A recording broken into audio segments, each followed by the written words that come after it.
अस्सलामुअलैकुम दोस्तों आज की इस वीडियो में हम सीखने वाले हैं रोज़मर्रा की ज़िंदगी में बोले जाने वाले अरबी के शब्द। तो वीडियो को लास्ट तक ज़रूर देखें और अगर वीडियो अच्छी लगे तो लाइक करके अपने दोस्तों में शेयर ज़रूर कर दें और अगर हमारे चैनल पर नए हैं तो सब्सक्राइब करना ना भूलें। तो चलिए शुरू करते हैं वीडियो। आज का हमारा पहला जुमला है, कब जाना है ड्यूटी।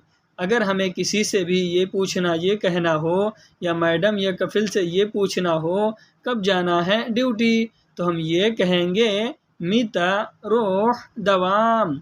मीता रोह दवाम। मीता अरबी में कब को कहते हैं और रोह अरबी में जाना या जाने को कहते हैं और दवाम अरबी में ड्यूटी को कहते हैं। इन शब्दों को मिलाकर बोलेंगे मीता रोह दवाम। मीता रोह दवाम। इसका हिंदी में मतलब होगा कब जाना है ड्यूटी। बोलो कब निकलना है। अगर हमें किसी से ये कहना, ये पूछना हो या अगला कोई हमसे ये कह रहा हो कहीं जाने के बारे में, बोलो कब निकलना है, तो वो ये कहेगा कलाम मिता यतला। कलाम मिता यतला। कलाम अरबी में बोलो या बोलने को कहते हैं और मिता अरबी में कब को कहते हैं और यतला अरबी में निकलना को कहते हैं। इन शब्दों को मिलाकर बोलेंगे कलाम मिता यतला। कलाम मिता यतला। इसका हिंदी में मतलब होगा बोलो कब निकलना है। गाड़ी कहाँ रोकें।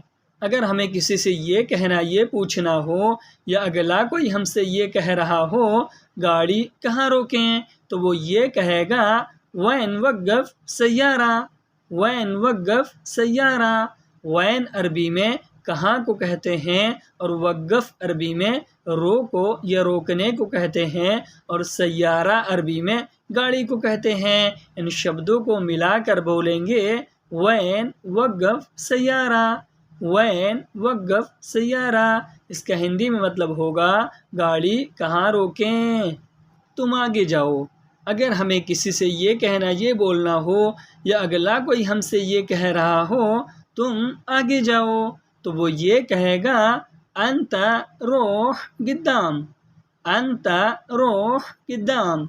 अंता अरबी में आप, तुम और तुम्हें को कहते हैं और रोह अरबी में जाओ या फिर जाने को कहते हैं और गिद्दाम अरबी में आगे को कहते हैं। इन शब्दों को मिलाकर बोलेंगे अंतरोह गिद्दाम। अंतरोह गिद्दाम। इसका हिंदी में मतलब होगा तुम आगे जाओ, तुम पीछे जाओ। अगर हमें किसी से ये कहना, ये बोलना हो या अगला कोई हमसे ये कह रहा हो तुम पीछे जाओ, पीछे जाने के बारे में, तो वो ये कहेगा अंतरोह वरा। अंतरोह वरा।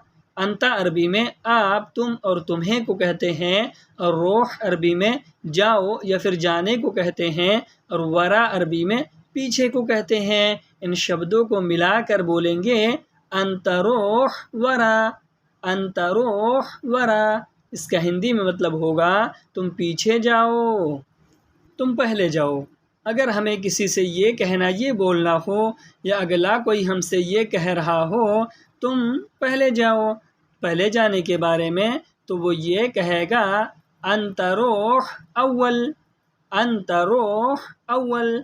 अंता अरबी में आप, तुम और तुम्हें को कहते हैं और रोह अरबी में जाओ या फिर जाने को कहते हैं और अव्वल अरबी में पहले को कहते हैं। इन शब्दों को मिलाकर बोलेंगे अंतरोह अव्वल।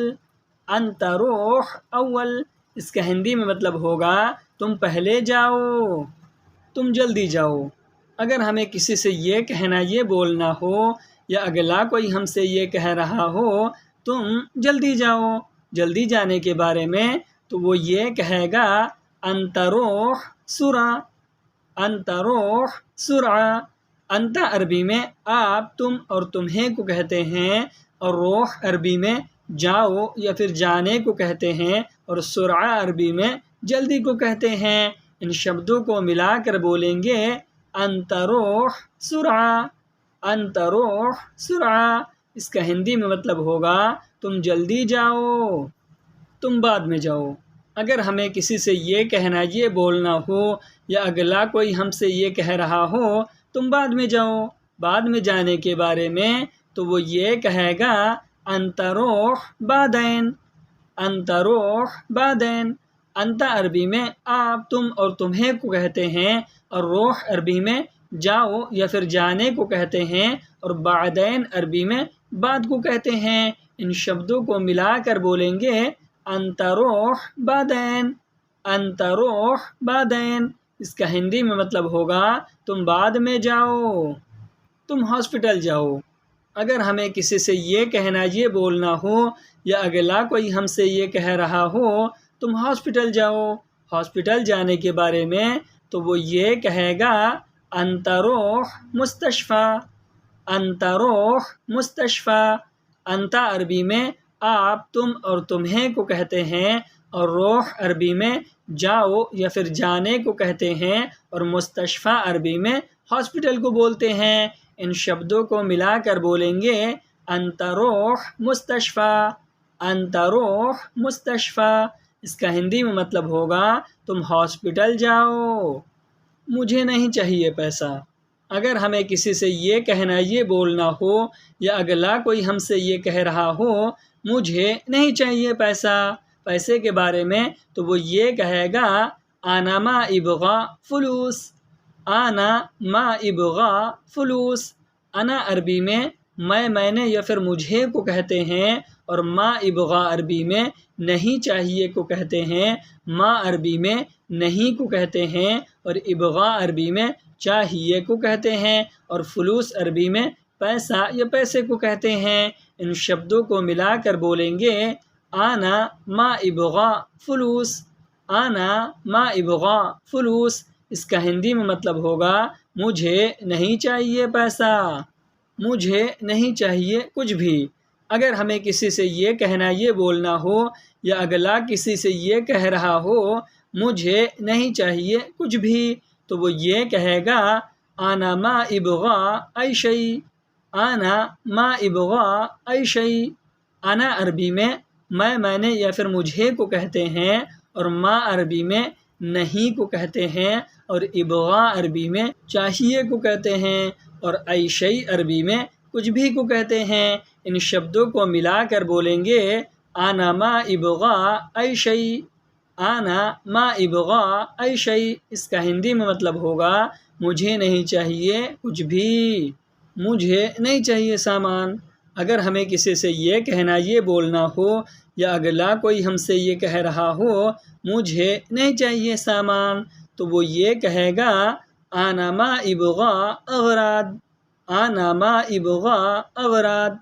अना अरबी में मैं, मैंने या फिर मुझे को कहते हैं, और मा अरबी में नहीं को कहते हैं, और इबगा अरबी में चाहिए को कहते हैं, और अगराद अरबी में सामान को कहते हैं। इन शब्दों को मिलाकर बोलेंगे आना मा इबगा अगराद, आना मा इबगा अगराद।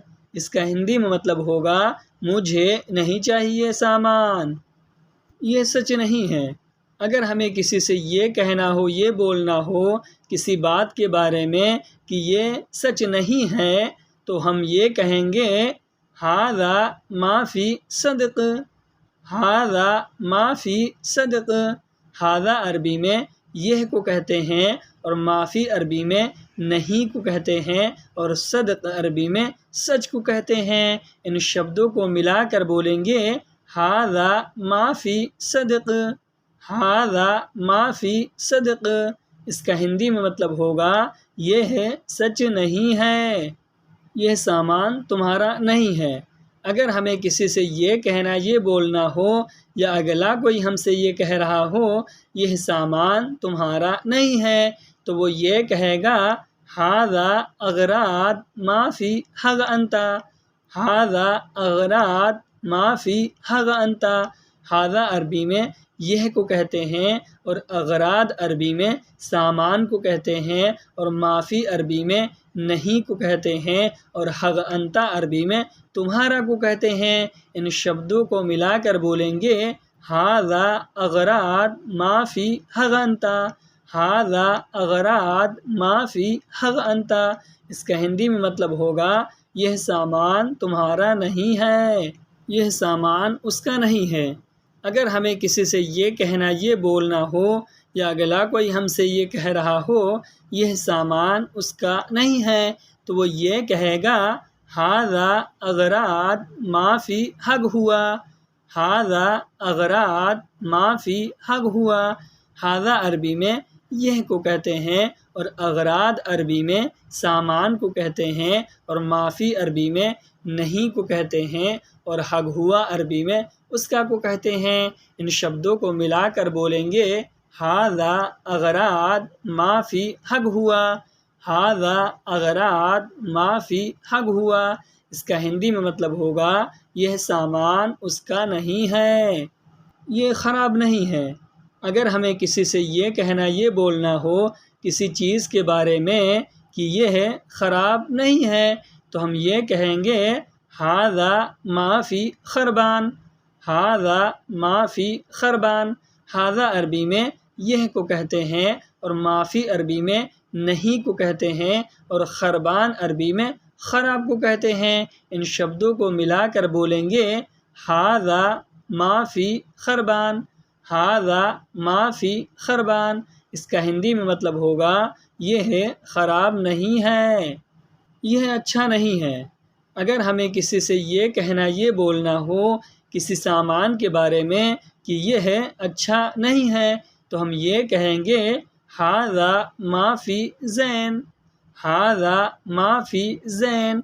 हाज़ा अरबी में यह को कहते हैं और माफ़ी अरबी में नहीं को कहते हैं और ज़ैन अरबी में अच्छा को कहते हैं। इन शब्दों को मिलाकर बोलेंगे हाज़ा माफ़ी ज़ैन। इसका हिंदी में मतलब होगा ये अच्छा नहीं है, यह कम नहीं है। अगर हमें किसी से ये कहना ये बोलना हो या अगला कोई हमसे ये कह रहा हो यह कम नहीं है तो वो ये कहेगा हाज़ा माफ़ी नागिस। हाज़ा माफ़ी नागिस। हाज़ा अरबी में यह को कहते हैं और माफ़ी अरबी में नहीं को कहते हैं और नागिस अरबी में कम को कहते हैं। इन शब्दों को मिलाकर बोलेंगे हाज़ा माफ़ी नागिस। हाज़ा माफ़ी नागिस।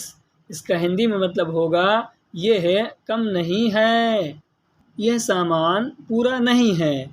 अगर हमें किसी से ये कहना ये बताना हो या अगला कोई हमसे ये कह रहा हो यह सामान पूरा नहीं है सामान के बारे में तो वो ये कहेगा हाज़ा अगराद माफ़ी कामिल। हाज़ा अगराद माफ़ी कामिल। हाज़ा अरबी में यह को कहते हैं और अगराद अरबी में सामान को कहते हैं और माफ़ी अरबी में नहीं को कहते हैं और कामिल अरबी में पूरा को कहते हैं। इन शब्दों को मिलाकर बोलेंगे हाज़ा अगराद माफ़ी कामिल। हाज़ा अगराद माफ़ी कामिल। इसका हिंदी में मतलब होगा यह सामान पूरा नहीं है, यह पूरा नहीं है। अगर हमें किसी से ये कहना ये बताना हो या अगला कोई हमसे ये कह रहा हो यह पूरा नहीं है किसी चीज़ के बारे में या सामान के बारे में तो वो ये कहेगा हाज़ा माफ़ी कामिल। हाज़ा माफ़ी कामिल। हाज़ा अरबी में यह को कहते हैं और माफ़ी अरबी में नहीं को कहते हैं और कामिल अरबी में पूरा को कहते हैं। इन शब्दों को मिलाकर बोलेंगे हाज़ा माफ़ी कामिल। हाज़ा माफ़ी कामिल। इसका हिंदी में मतलब होगा यह पूरा नहीं है। आज की वीडियो में बस इतना ही। मिलते हैं किसी नए वीडियो के साथ। वीडियो अच्छी लगी हो तो लाइक करके शेयर ज़रूर कर दें और अगर हमारे चैनल पर नए हैं तो सब्सक्राइब करना ना भूलें। तो मिलते हैं किसी नए वीडियो के साथ, तब तक के लिए खुदा हाफिज़।